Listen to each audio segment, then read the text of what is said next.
Back, Scott? Yes, I can. Okay. Did you say something?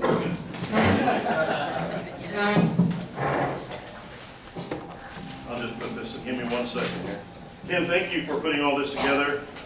Scott, your stuff was amazing. I enjoyed it very much. Where's Terry? Terry, I appreciated your segment this morning. Scott, you talked about connecting with people. That was awesome for me. I thought that was perfect. And Terry, you talked about faith. And we've had some great topics this morning. And Ken, you talked about being unstoppable. And so this morning, or I guess this afternoon, maybe I could share a little bit with you about unstoppable. But for many of you, you feel unstoppable until you hit an immovable object. So the question is, what happens when an unstoppable force hits an immovable object? Well, what's that immovable object in your life? It can be, a butterfly kicked you in the head, or you lost a client, or something bad happens. And I had an event happen to me a number of months ago. You ever have one of those days? You ever have a day and you're just like, ah! Or maybe you don't even have the energy to do that, you're just like, ah. You had one of those days. Or maybe you have a week like that, or a year like that. I had one of those days and I was just depleted. You get to the end of the day, you're just done. And I was sitting in bed, and my wife had the audacity to ask me, is it worth it? Is it all worth it? Is it worth it to you? 5 years prior to this, I had a very comfortable business. I had this crazy idea that we might be able to change the world. It was a crazy idea. My goal sheet on my 10, I didn't want to show it to you. It's embarrassing. But I went, you know what? We're going to do this. We're going to take our very comfortable life and shelve it and go into something a little bit more adventurous. Let's go open offices all over the United States, where for 28 years, it was just me. I had a nice living. I had a low handicap. I'm super white. I had a tan. I was tan. I had a good life. Didn't have to work a whole lot, 3-4 hours a day, 2 hours lunch, go to the golf course. What are we going to do tomorrow? Same thing. I was one of those 20-year-old kids. I got invited. Many of you got invited when I was 20. I got invited to a meeting. Except in 1980, when I got invited, I didn't know that we were supposed to make fun of network marketing people. And so I got invited to a deal, and I went to the deal, and went, all right, that makes sense. Financial service, yeah, I'll do that. 33 years later, it's still going. Who knew? One job in my whole, I waited tables. One job my whole life, because I went to a meeting when I was 20. The guy said, hey, this will be a good deal. I went, all right. Because in 1980, I researched it on the internet. Al Gore was just inventing it, and I was one of the beta subjects. And I looked it up, and I went, oh, financial services. It's going to be a huge wave. I'll get in. No, the guy said, you want to make some money? I went, yeah. All right, sign up, come to the training. And here I am at 28 years later going, hey, let's take this and go conquer the world. Big dream. Boy, and then you get home at night and it's like, oh man, the world is big. It's a big world to conquer. And then somebody goes, well, is it worth it? And I said, I'm going to get back with you on that. The next morning was the bong. The bong is a hit. We offer the bong as a token of our appreciation. Please bring your referrals. Get it? Referrals. I've heard I was a nerd. I didn't know. In this business owners networking group. So I wanted to be ready for the next morning when my wife said, is it worth it to you? Would you do it again? Because this wasn't at the easy part. That hasn't happened yet. Any of you, your business just so easy? You just wake up and they bring you a big old bucket of money, put your picture in a magazine. That's never happened to me. She said, is it worth it? Is it worth it to you? And so my challenge to you today is ask yourself that question, because you'll figure out your why, but you'll figure out if you believe it when you have one of those moments, Scott, where somebody says, is it worth it? Scott, I know you've paid a price. You've been doing this a while. Ken, you've paid a price. It didn't just, the way Scott's able to stand up and talk, he didn't just go, hey, I'm a great coach and trainer, and it's here. You have to work at it, and it's hard, and you face obstacles. So I told her, I said, I'll tell you in the morning. And I stayed up to about 3 a.m., and I just jotted down some notes, and I have them here exactly, and I'll never modify this. As I wrote them, I jotted them down. I have 9 things I want to share with you. It'll take about 10 more minutes. Then I'll sit down, and we'll go to the next excellent speaker. You've got to figure out your why here, but you've also got to figure out how to keep going when your unstoppable force hits an immovable object. And the immovable object is generally somebody looking back at you in the mirror. So let me go on and talk about these things that I created, or that I thought of that evening. Every person here, first off, has some issue right now, today, they're facing. Everybody around you has something they need to get around, something they're fearful of, hopeful for, who knows. And we get overcome by fear, we don't really know what to do, and you're not sure that you can make it. My intention today is that just one of you will call me in a year and go, man, that meant something to me. I just kept going. That's my intention today. One person, phone call, anytime in the next 12 months, please somebody take my number.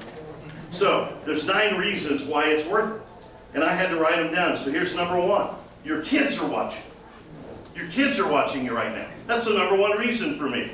We need to educate our kids, right? By being self-employed, you do. You do that. And right now you get to play in the biggest stage in the world. It's called your life. It's not the NFL or Major League Baseball. It's business. And it's the biggest arena in the world. And here's the cool part. I checked. They're not going to invite me to the NBA. It was one of my goals.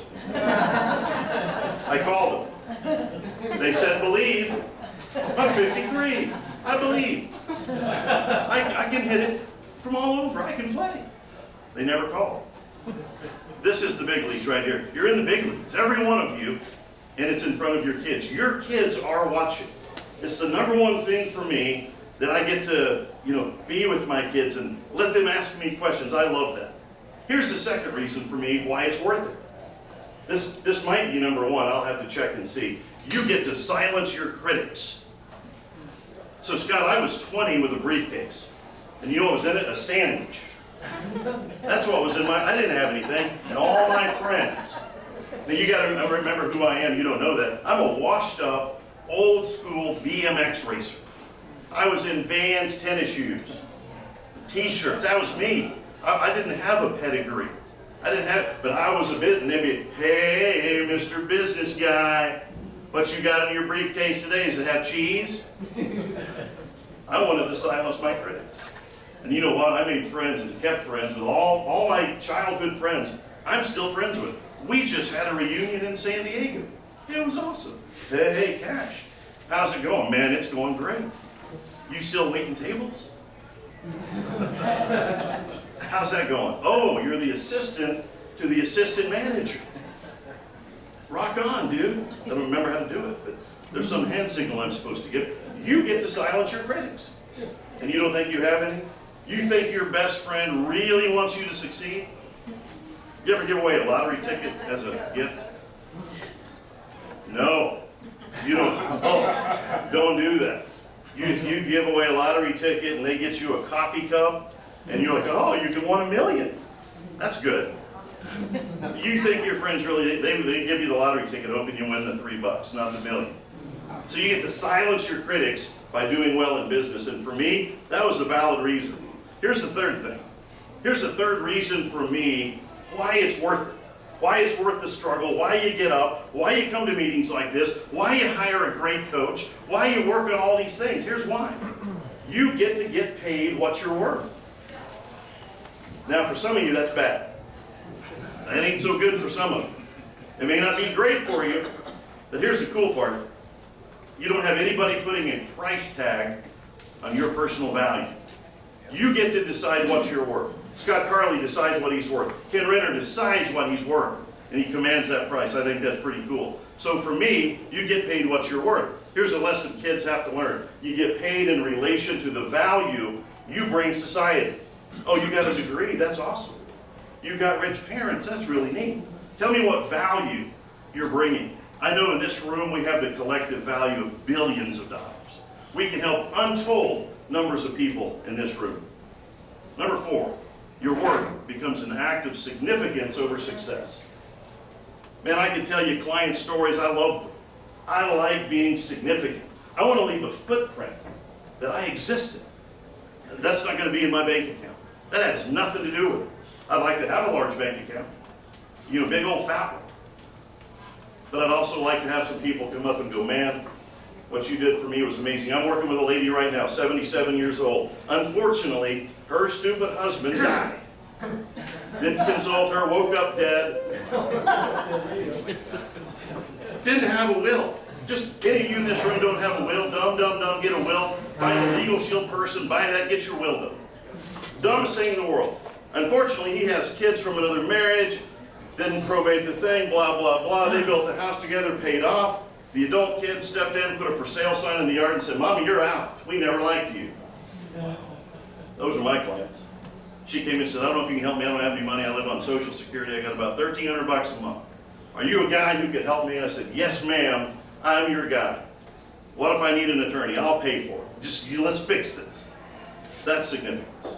You can't measure that in money. Now, she is paying me. She said, how can I ever repay you? And I said, oh, ma'am, you're 77 years old. There's one thing you can do that I can't do. She said, what is that? And I said, you can make pie. My fee is a chocolate pie. So, Scott, I got a pie coming to you. Number 4, your work becomes an act of significance, not just success. If you can measure it, like you said earlier, with just dollars, you probably haven't found it yet. Here's the 5th reason why it's worth it for me. I'm a golfer, I take mulligans, do-overs.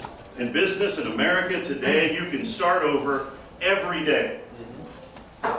You know one of the most liberating things I ever learned is that it is me, that I'm the problem. That's one of the most liberating things you can learn. If you're in Haiti today, you can't just start over. You can't just switch businesses. Thank goodness, if you're the problem, you can fix it today. I love the fact that we get to start over every single day of our life if we choose to. You can start over every day. Now here's the cool part. If you're not winning right now, if your deal's not happening, find somebody whose deal's happening and copy. Any of y'all get busted in the 3rd grade for copying off your neighbor? This is the best thing you'll learn in the educational system today is how to duplicate, not innovate. Number 6, this is cool for me. Number 6 reason for me why it's worth it, why I'm willing to pay a price is you get to change your family's destiny if you choose to.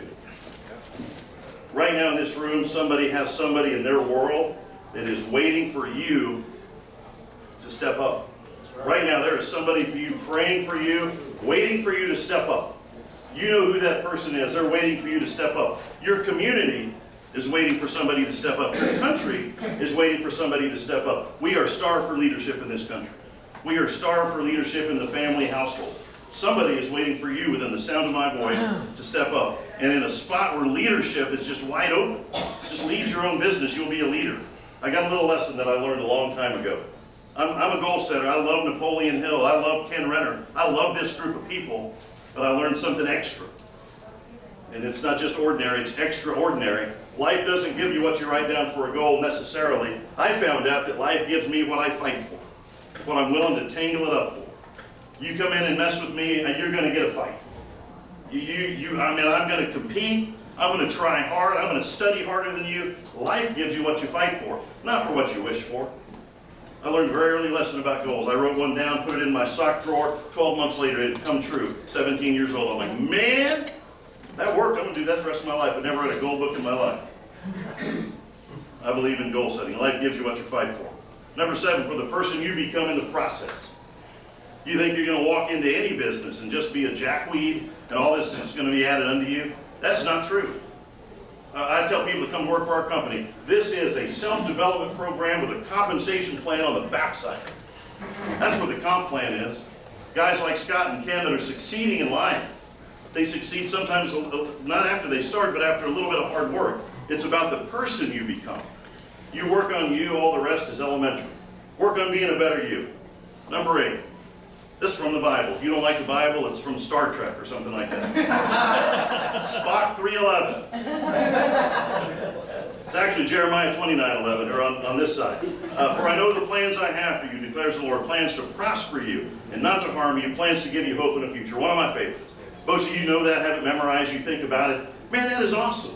The creator of the universe going, hey, I'm expecting some things for you. I have big plans for you. I love it when big things happen. Fulfill your destiny. One of the things you don't, I started this early when I was about 25. I said, man, this is how I talked when I was 25. Man, one of the things I don't want to have at 40 is potential.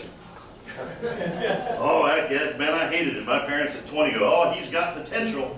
That means you ain't done nothing yet. That's what it means. You ain't done a thing yet. You don't want to have potential at 80. Man, I turned 50. I'm 53 now. And somebody says, oh, Cash, you got a lot of potential. I'm like, no, I've burned it all up. Don't have potential the day you go to the grave. Man, you want to slide into home plate and have had a wonderful ride. Number 9 is this, is that you can get rich. You become wealthy. You have all the boats that are out there and the house. You can have that stuff if you want. That's never been important to me. But you can be a person of means. You can give. You can hire people. You can bring opportunity when you have money. Money isn't everything. Neither is poverty. And I like the fact that we can go make a little bit of money out there in the world. You get paid in your value. If I make $20 million next year, it's because I'm worth $20 million. I like to figure, Cash, can you believe the guy at NBC? Can you believe the NFL guy got $3 million? Yeah, because he filled the stadium with 80,000 people buying $300 tickets and $8 hot dogs. That's a good deal for them. They earned it. Here's the cool part. Think what you would do with the money once you had all your toys paid for. Whatever your toys are, house, plane, boat, car. For me, it was car, home, fur seat, electric turtleneck sweater. I'm just seeing if you're listening. What would you do with your money after you had all the stuff? That's where your heart is right there. That's where you can really have a good lesson. Man, there's a lot of stuff I'd like to do. And it has nothing to do with getting another sweater or boat or plane. I don't care about that stuff. Here's the cool part. You'll be a leader among men. Proverbs 22:29. Do you see a person skilled in their work? He will stand before kings. He will not stand before obscure men. January, I get a call. Cash, you want to have dinner? President Bush, yes? All right, that kind of came to my brain. I was pretty excited about that. That meant more to me than any money I would have made in that process. I'm going to read a quote to you, then I'm going to sit down and shush. I'm supposed to know who wrote this, but I don't. But don't worry about the author, worry about the message. Our deepest fear is not that we are inadequate. Our deepest fear is that we are powerful beyond measure. It is our light, not our darkness, that most frightens us. We ask ourselves, well, who am I to be brilliant, gorgeous, talented, and fabulous? Actually, who are you not to be that? You are a child of God. You, playing small, serves nobody in the world. There's nothing enlightening about shrinking up so that other people don't feel insecure around you. We're born to manifest the glory of God that's within us. It's not just in some of us, but it is in all of us. And as we let our light shine, we unconsciously give people permission to do the same. I don't know who wrote that. That's beautiful, and I live by that. We get liberated from our fear, and that liberates other people. And that, my friends, is why it's working. Thank you for having me.